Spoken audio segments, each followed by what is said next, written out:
So, in 2020, 27 million people attended 5 concerts by Travis Scott in Fortnite that were viewed 45 million times.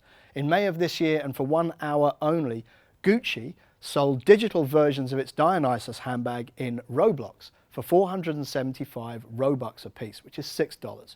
Following that, the resale value of these digital bags reached a point where one was resold for over $4,000, which is $800 more than the asking price for the real-world physical bags.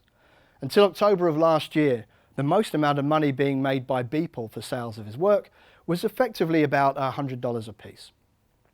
Then he got into the NFT game, and this year an NFT of one of his works was auctioned at Christie's and fetched $69 million.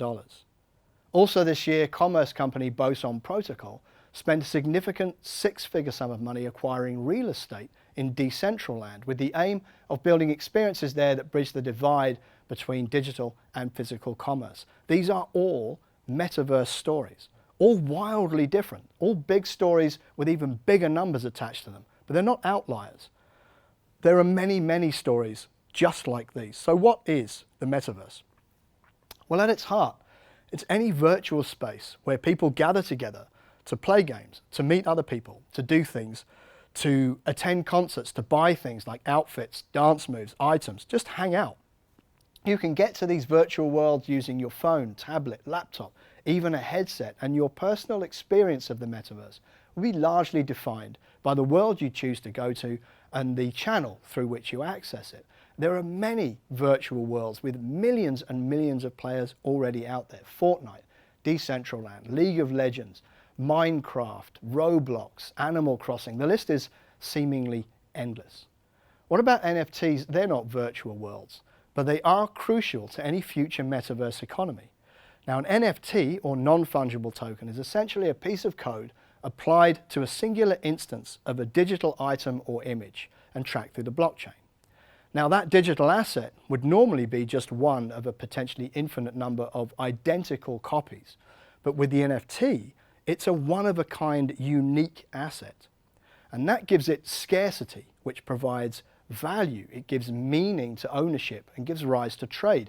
So make no mistake, this NFT boom that we're currently experiencing is inextricably a metaverse phenomenon. Now, interesting things happen when the metaverse and the real world come together, and you can imagine that happening through augmented reality and the spatial web. An interesting example is Snapchat's City Painter app that allows you to go to a real physical place, a real wall, and apply graffiti virtually through augmented reality.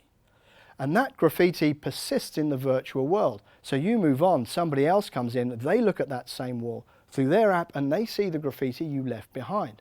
There is effectively a digital copy of the world invisibly inhabiting the same space as the real one, like a shadow world, which is amazing. But it means we can't afford to think of the metaverse as separate, as self-contained and other. It's playing an increasingly bigger part in our everyday world that we live in, and it will play an increasingly bigger role in our everyday lives, just as it already is for so many millions of people. Mark Zuckerberg recently stated that the future of Facebook is as a metaverse company. Well, what does that even mean? Well, it and all the other things we've talked about today really show that the metaverse is not just a fad nearing the peak of its hype cycle.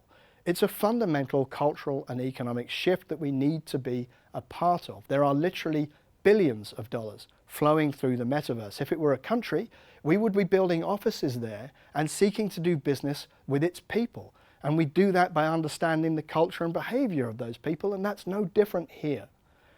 The most progressive, creative ideas for the metaverse will not come from those people whose understanding of the metaverse is as a concept. It will come from those people who dive in, who experience the metaverse directly through its many worlds and channels, who know what it feels like to be there, to meet people and to do things, to have a presence and be part of the metaverse. So, go and have some meetings in AltSpace, or Mozilla Hubs, or Horizons, or wherever. It's a good place to start, and it's so easy.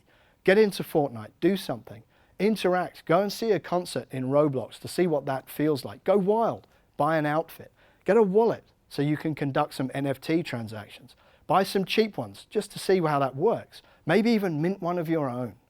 You can access the full immersion of the metaverse through an Oculus Quest headset, and that's amazing. But if you don't want to go there, your phone will take you there just fine. The metaverse is still quite nascent, despite all of this crazy activity that we've seen, and that presents us with a real opportunity to help to shape a metaverse that we really believe in, a metaverse which is consistent with the values that we hold, to create a positive environment that we will wish for ourselves and for our children. But that window of opportunity to be truly influential will not remain open indefinitely. Things are moving fast. So, in a nutshell, that's the metaverse. Come on in. The water's kind of pixely, and you'll find me in the bar.